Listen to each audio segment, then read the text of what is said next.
I want to welcome you to the Engineer Your Success podcast. My name is Dr. James Bryant, your host for the show. This podcast provides tools, tips, and techniques to help you achieve success both in business and in life. It is my pleasure to guide you on your journey to designing and living a life where you are winning at work and at home. I hope that you are having an absolutely fantastic week. Really excited about today's episode. This episode builds off of the foundation that we laid in episode 99.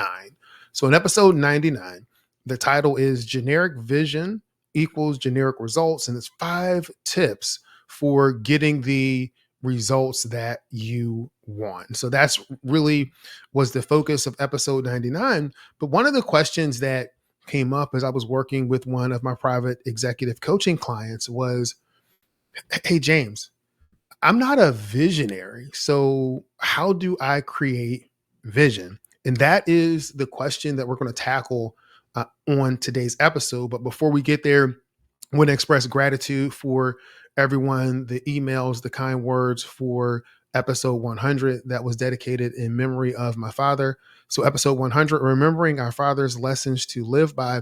I invited members of the Engineer Your Success podcast community to actually record stories of their fathers. So I'm very grateful and thankful for Jerome Myers, Duron Chandler, Christian Weber, Stephanie Cruz, Adam Shabley, Josh Mueller, Kofi Thompson, and Melba Bryant for actually chiming in for those recordings. And so since that episode has aired, a few more stories have come in and we're still collecting stories. And so if you would like to have a story about your father be part of the Engineer Your Success podcast, feel free to use the link in the show notes.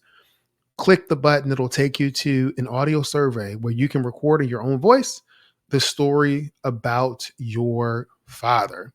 So in episode 99, the generic vision equals generic results. Some of the key things that we talked about is that having a vision that's too broad, that's non-specific, in life or in business, it's going to lead to mediocre results. So if you want to achieve more satisfying outcomes, your vision should really be precise, inspiring, and personally and professionally meaningful. It has to have meaning. Creating a compelling vision, we talked about that in that episode as well. That is going to be clear, specific, emotionally resonant. It has to resonate with you emotionally, and it should differentiate you or your organization from others, inspire consistent actions, align with your core values and beliefs, and provide a long-term perspective of the future.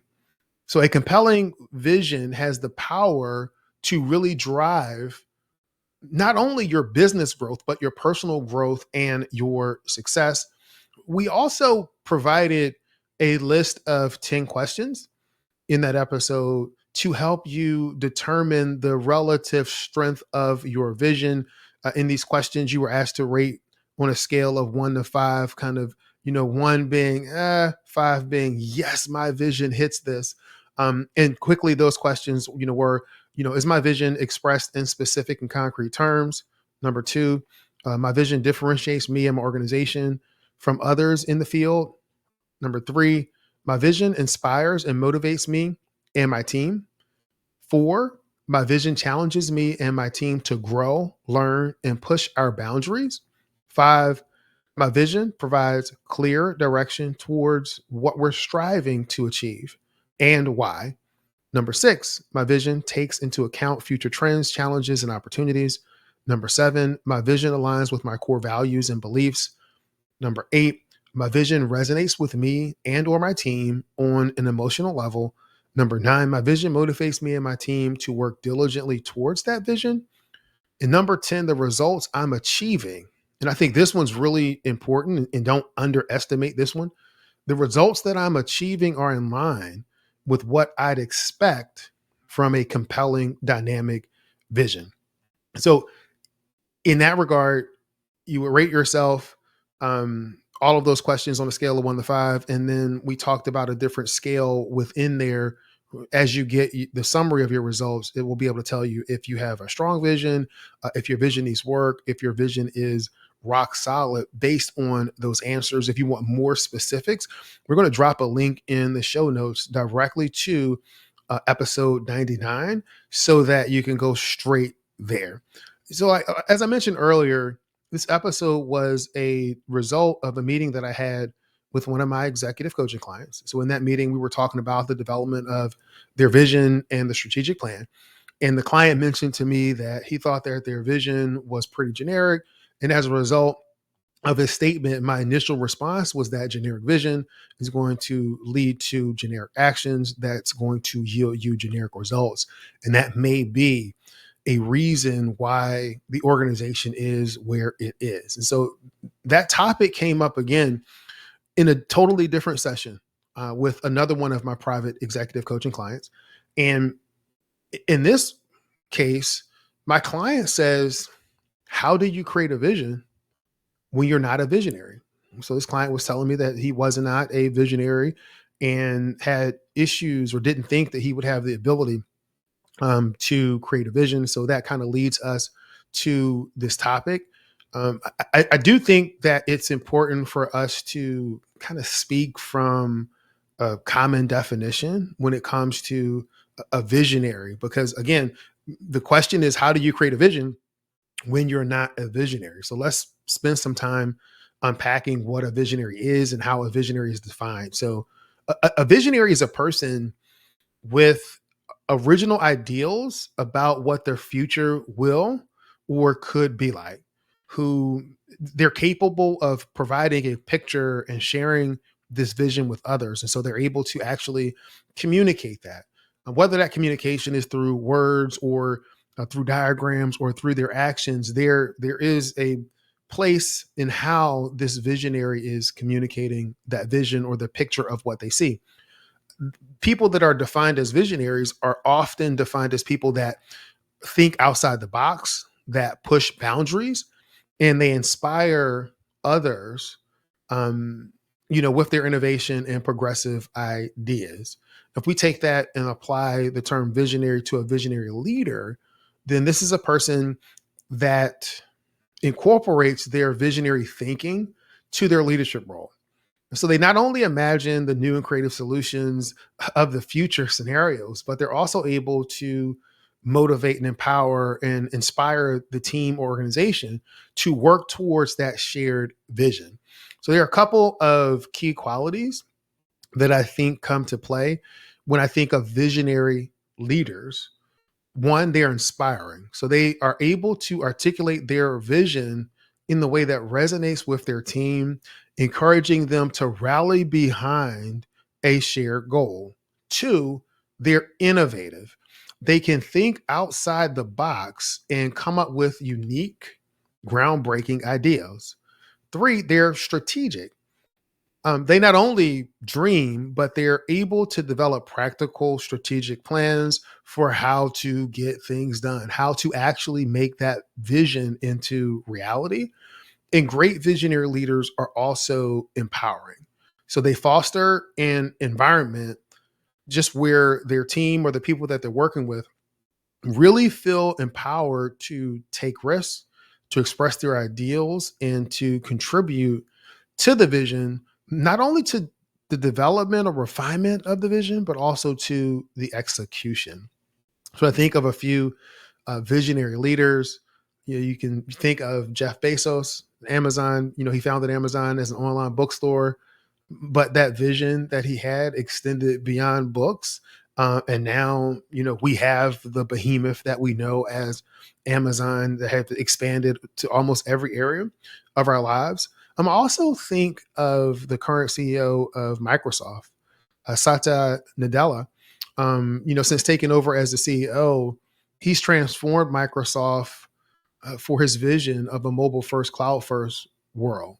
And he really helped to revitalize the company that for years struggled to innovate, struggled to actually pull past the grasp of just being the software company that we knew as Windows.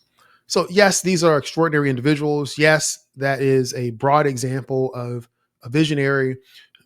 And so you're going to say, but James, that is not who I am. By that definition, I'm not a visionary. I'm not trying to make you a visionary. I'm just having a common definition of what a visionary is. But here's the thing: what I don't want you to do is to fall into the trap. See, when you think of the term visionary, the visionary conjures up these images of extraordinary individuals with these innate abilities to see the future and create groundbreaking ideals. And that is absolutely true. These are extraordinary individuals, no doubt about it. So, where's the myth? The myth is that only visionaries can develop compelling visions. That is just not true. The truth is vision creation is not limited to a select group of special people with these special powers. It is a skill that can be developed by anyone who is willing to put in the effort. Let, all right, look, let's take a little bit of time and dismantle this myth so that we can understand that you don't need to be a visionary in order to create a compelling vision. Creating a vision is a process that involves tapping into your own aspirations or the aspirations of your organization or your customers, right? Your values and the understanding that you have, your organization has of the world around you. So it's about setting a direction for yourself, for your organization. And it is a skill that can be learned and honed over time. And that really makes me think about the concept that we talked about a few episodes ago in training versus trying. So, do you want to improve in your ability to developing vision? Do you want to try to improve, or do you want to train, taking the steps day by day to get better, to improve that skill? Because it is a skill. So if you ever doubted your ability to create a vision or compelling vision because you don't consider yourself a visionary, let that belief go. Let it go. That is something that you are using as an excuse, and it is absolutely holding you back. It's absolutely holding you back. Because if you say that you're not a visionary, so you can't craft a vision for your team or your organization, that also would hold true in your mind for yourself. And I don't want you to miss this. Creating a vision helps to set your direction. It helps to give you that emotional connection and that pull to move you forward. It helps to reinforce your resilience. And if you want to continue to move forward in life, particularly when you have to go uphill, when times get a little tough, having that vision of where you want to go helps to continue to propel you forward. So creating a vision is like a skill that can be developed through practice, self reflection, learning from your past experiences, and learning from the experiences of others.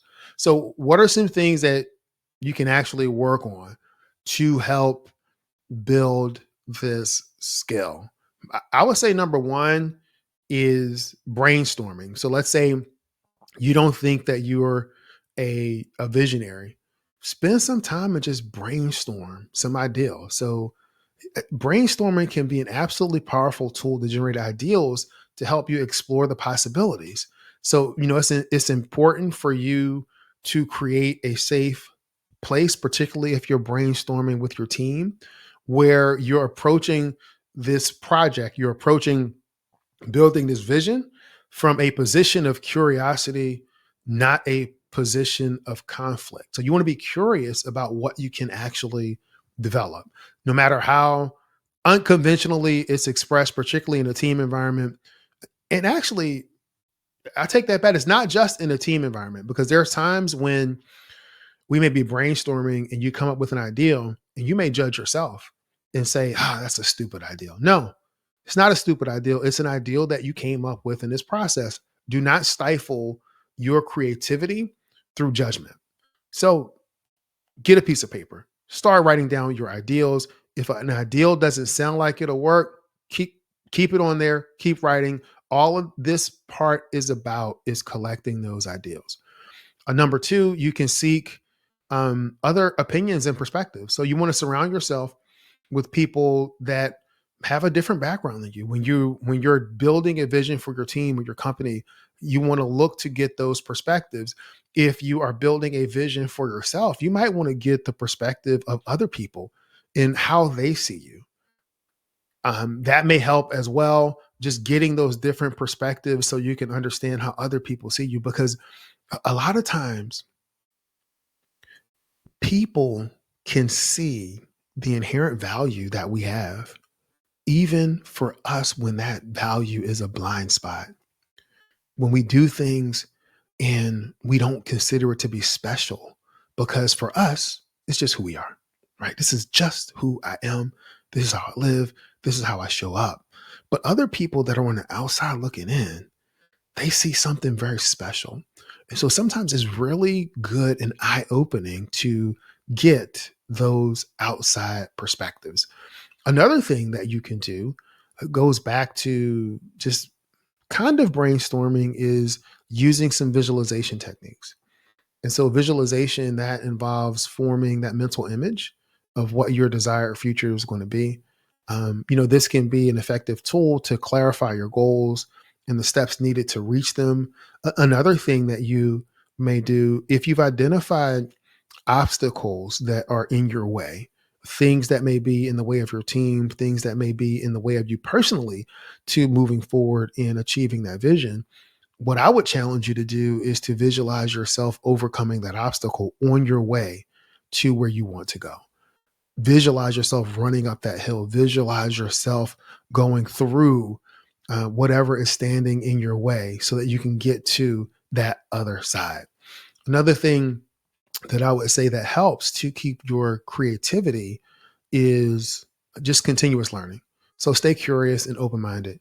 Make an effort to keep up with the trends that are going on inside and outside your field. That helps to just keep you inspired, helps it helps you keep the edge.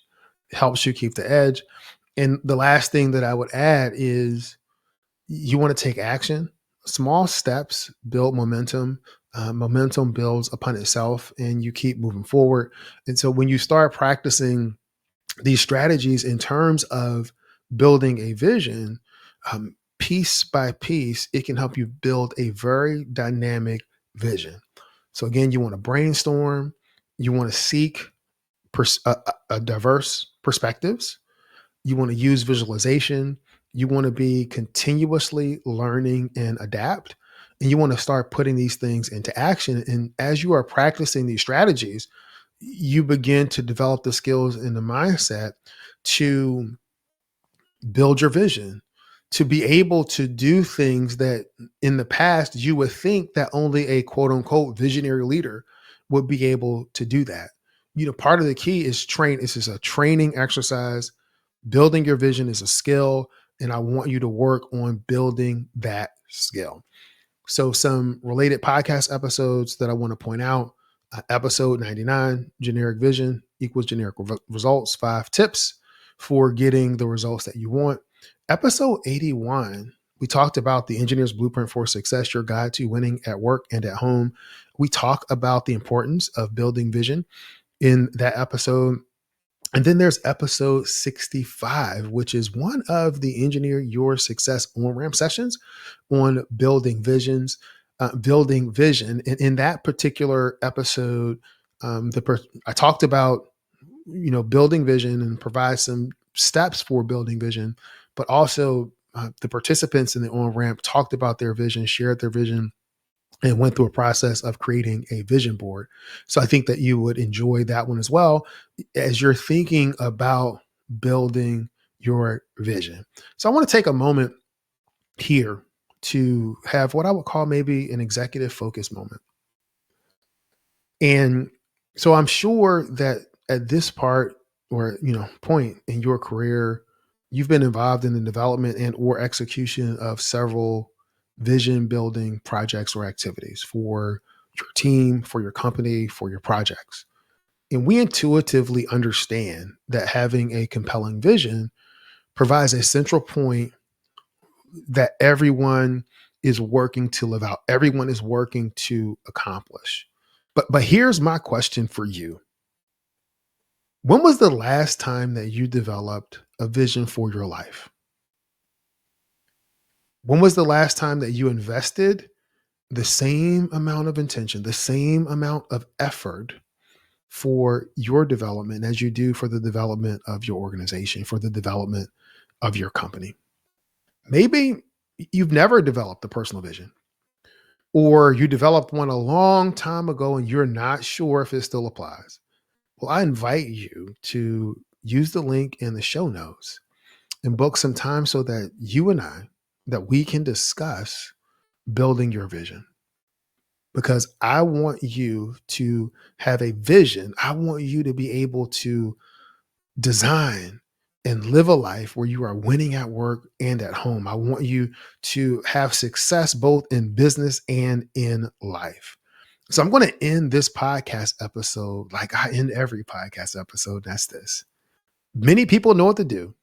Fewer people know how to do it. And there is a select group of people that follow through, do it, and are living a life of their dreams. And I want you to be part of that select few. This is Dr. James Bryant here to help you win at work and at home. And I want you to be great this week. Thanks.